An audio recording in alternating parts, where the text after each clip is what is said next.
has won 2 silver medals at the South of England Athletics Championships. 25-year-old Ellie Bandy has had an absolutely cracking start to the year. Jasmine Jessen has been following her training journey. Let's go, Ellie! The 200 metres when I ran at the South of England Championships, that was probably the most exciting race because I was on the outside lane and the girl that was like my closest rival was in lane 5. So I couldn't see where she was. I could just hear everybody screaming and shouting for me and for her. And I could then feel her coming. And then obviously she came through and took it, I think it was like 0.1 second difference. But yeah, that was really exciting. The adrenaline was high. And it was just really like thrilling. I think like at the end of the race, I was just laughing because it was just so exciting. I went in this year wanting to break the championship best performance. And I did that. It's just obviously the girl who beat me obviously broke it as well. So I was really happy to come away with silver. But obviously, yeah, we always aim to win. Last season, she had an injury, giving her a huge barrier to overcome. Yeah, it was in my opening competition. I ran like a massive PB, but then the next day I couldn't walk. So initially you are knocked in confidence. I find that when you do Plan B sessions, you actually are able to work on other areas that you wouldn't be working on. So you develop new strengths. So when you are ready to go back to sprinting, sometimes you actually come back better. When you go through injuries, I think it's really important to have like a good support network around you. So how can you apply sprinting to everyday life? When I went to university, I started looking into sports psychology because I used to suffer quite badly with anxiety before races. Like I think a lot of what I've learned in my sprinting, I definitely transfer that into my normal life. When you have like presentations for uni, like it's no different at the start of a race. You've dealt with the nerves. You've practiced the positive self-talk, so you can put what you've learned from competing into my normal life. Hopefully soon, we'll see Ellie on the international stage, winning medals for Great Britain. The well-known sculptures on Hay Hill in the centre of Norwich are being moved to a storage facility in hopes that the area will be renovated once it has been cleared. This includes the giant brain and eye sculptures, which protesters say shouldn't be moved because they are interactive and an important part of the city. Our reporter Holly Clement was at the council meeting when the decision was made. She's at Hay Hill now. So Holly, tell me more about these statues. So I am currently stood outside of Hay Hill in front of the statues, including the big brain, and it is currently very, very rainy. But if it was sunny, there would be loads of people sitting on these statues. However, today, councillors voted for the removal of the sculptures on Hay Hill. The statue of Thomas Browne will be moved position, but will remain in the same location.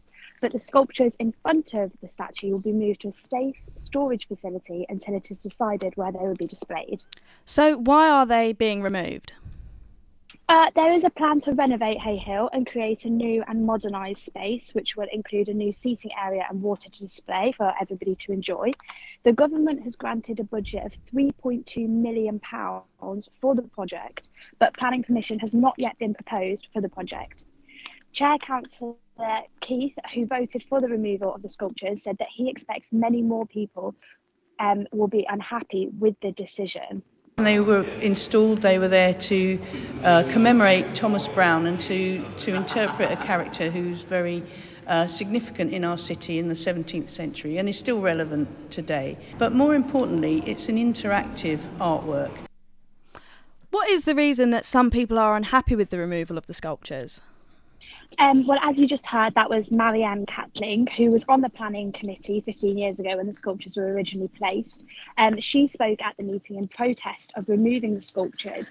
She said that they should be celebrated in some form for their significance and history, and described the marble pieces as a living room for the city, arguing that the renovation should be done, but they should be accommodating the sculptures back into the space rather than them being renovated.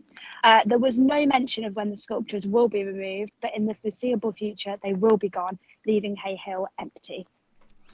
This week is Refugee Week at the University of East Anglia. It plays host to a variety of exhibitions and guest speakers in order to celebrate the contributions that refugee communities bring to the university and the country as a whole. Our reporter Jo Bunker has been finding out more. I took a small bag of my jewellery and I put the soil of Afghanistan. maybe this little tiny bag which contains the soil of my country will make me feel like home. Well, those are the words of Bahara, an Afghan refugee who fled Afghanistan after the recent Taliban takeover in 2021. She was speaking as part of Red 7 Productions video for the University of East Anglia's Refugee Week, which has been taking place since last Friday. Sophie North, lecturer in health sciences, has been leading the week. So the National Refugee Week is held in June, but we hold ours at UEA in March just because it fits more with the UEA community when more people are around.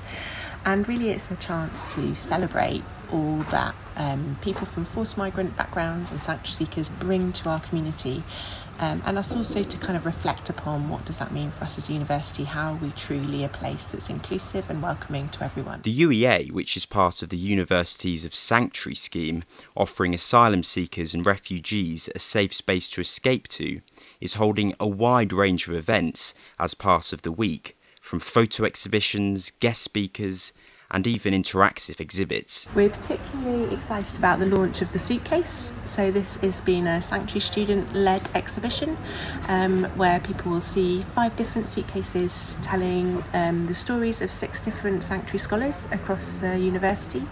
And each suitcase, each installation has a short film accompanying it. So if you scan the QR code, you can watch the film which accompanies it. One of the amazing things about the Suitcase Project is it really humanises the individual stories that we have and what wealth and richness we get from having sanctuary scholar students within our community. One of the exhibitions, entitled When the Dust Settles, is made up of a series of photographs which explores what it's like when refugee families reunite for the first time after potentially spending years apart. Michael Jeffries, a creative writing student at the University of East Anglia, visited the exhibition. Yeah, I think it was a really thought-provoking exhibition. I just found it really interesting to find out more about what it's really like when refugee families reunite. And I found the photos really humanise refugee communities when they are so often demonised, especially in certain bits of the press. Well, the Refugee Week continues until tomorrow, Friday the 10th of March. A real opportunity to celebrate and educate yourself on what refugee communities bring to this small island nation. Joe Bunker, UEA Journalism. Now with the news from the rest of the UK. The Prince and Princess of Wales have met communities in the UK who've been fundraising for families left homeless after the devastating earthquakes in Turkey and Syria. William and Kate visited a community centre in Hayes in West London to meet aid workers who've recently returned from the region. Meanwhile, the Disasters Emergency Committee appeal has now raised £121 million, exactly 4 weeks after its launch. The Alzheimer's Society says it's had thousands more visitors to its website following the news Bruce Willis has been diagnosed with dementia. The charity had a 12,000% jump in people who on the site between the 14th and 17th of February, when the Hollywood actor's family revealed he had the condition. And finally, some exciting news for Eurovision fans. The UK's entry for this year's Eurovision has been confirmed. As was reported in lots of places over the last couple of days, it will be Mae Muller who'll carry the hopes of the nation into the competition. The 25-year-old from London is to perform a dance track called I Wrote a Song at the event in Liverpool in May. It's Women's History Month, and UEA's dance squad has partnered up with This Girl Can campaign in hopes to empower women with a dance workshop. Our reporter Annabelle Hutchison has more. 5, 6, 7, 8. I see some new faces, so if you don't know who I am, I'm Caitlin. Hi. Hi, Caitlin. Hi. Idea is we're all going to get our heels on. Don't worry if you don't have heels, you can fully do this in trainers. Absolutely fine. You're hearing Caitlin Telford, and she's teaching a room full of 20 women exactly how to dance, but with the challenge of doing it in heels. 1, 2, 3, stop!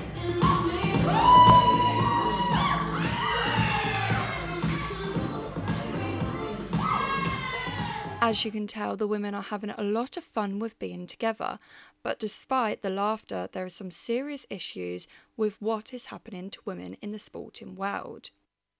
Why do you think it's important to celebrate Women's History Month? I think it's important to spread awareness that, especially within sport, it's tied in with the fact that women can do sport. I think, like, in the past, women were not acknowledged for their intelligence. Like, as an athlete, I don't think women are recognised enough for what they achieve and what they've done. So it's really important now, and to, like, recognise, like, how far we've come.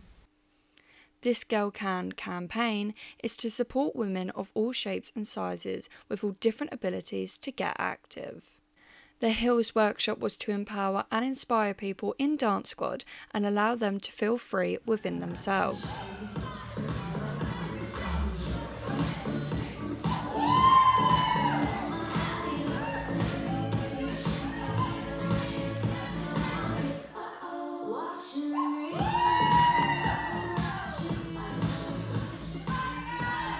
Not just women, but like men, boys, they can come to dance, they can do everything that girls can do, and vice versa. Like, girls can do football, girls can do rugby, girls can do all of them sports that are male dominated, and it's really important for women to know that. With events running for the rest of March, let's hope to see more people joining in this month's events.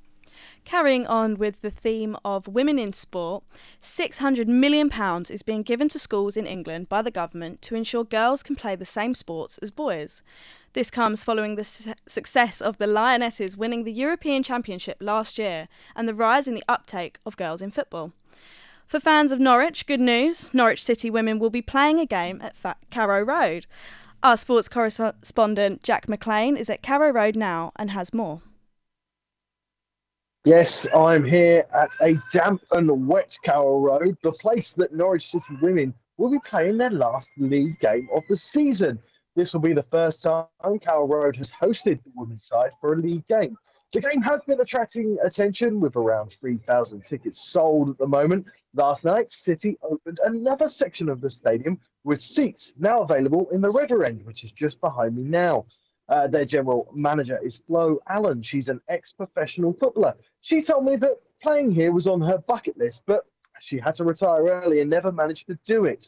Allen held a press conference this week and she told us there's 27,000 seats. Will they be able to fill the stadium? We've got 27,000 seats here all in total, but 2,700 is a grand total so far. You know, we're a week in on sales, currently speaking, and we've achieved, more than what we anticipated in the first week, which is brilliant. But look, we've got a long way to go, and we really want to create an opportunity. And the world we live in right now there's a lot going on, and there's a cost of living crisis, and we've made football affordable.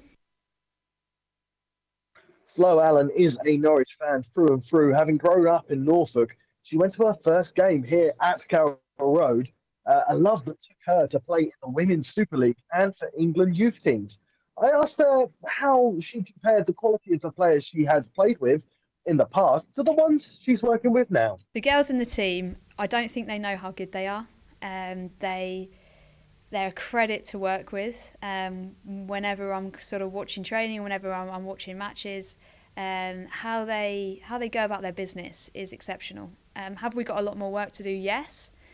We're not there yet. We're not the finished product by any stretch of the imagination. But what the team and what the coaches and all the support staff have done this year to produce some amazing performances has been great. Considering where the team were a year ago, sort of fighting relegation with the possibility of losing the league status, this year has been a real turning point for that. And we've cemented our place in the league, and we've challenged teams at the very top. We want to do better than that going forward, but this year they've done a hell of a job.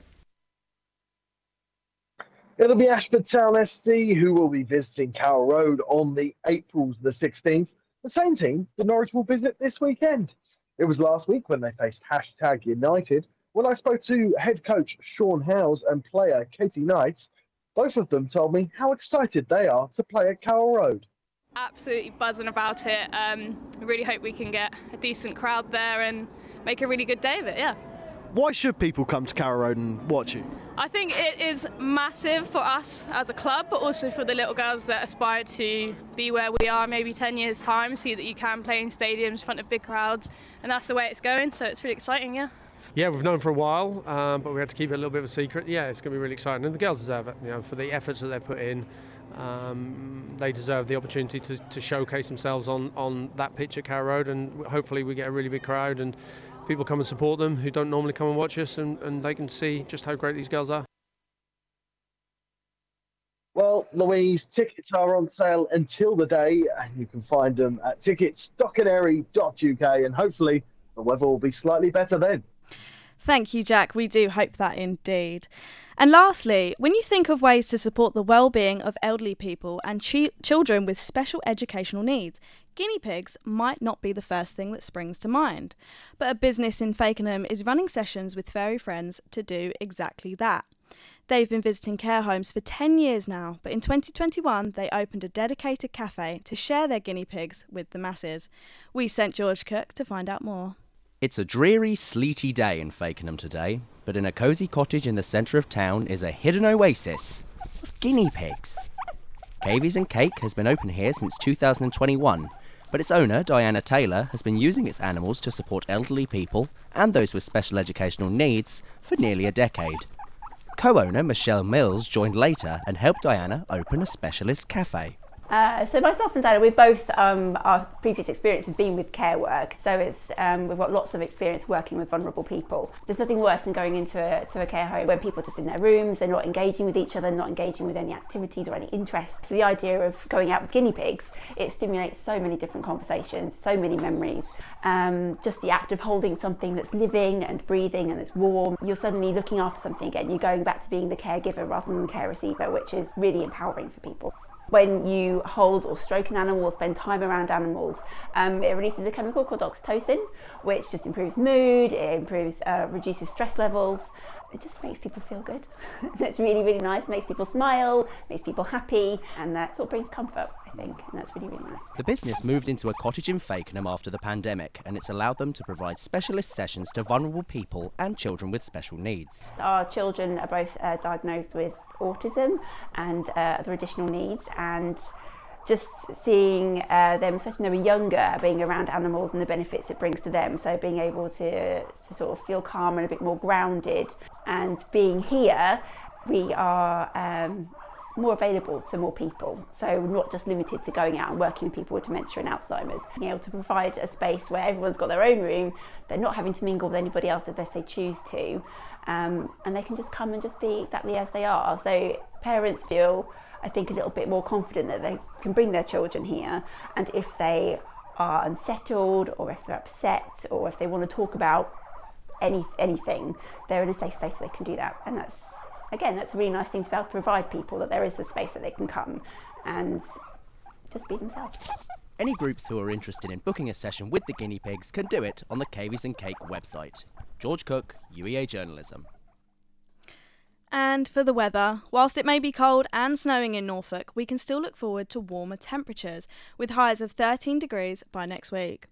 That's all we have time for. We hope the programme has been lighter and maybe more enjoyable than usual.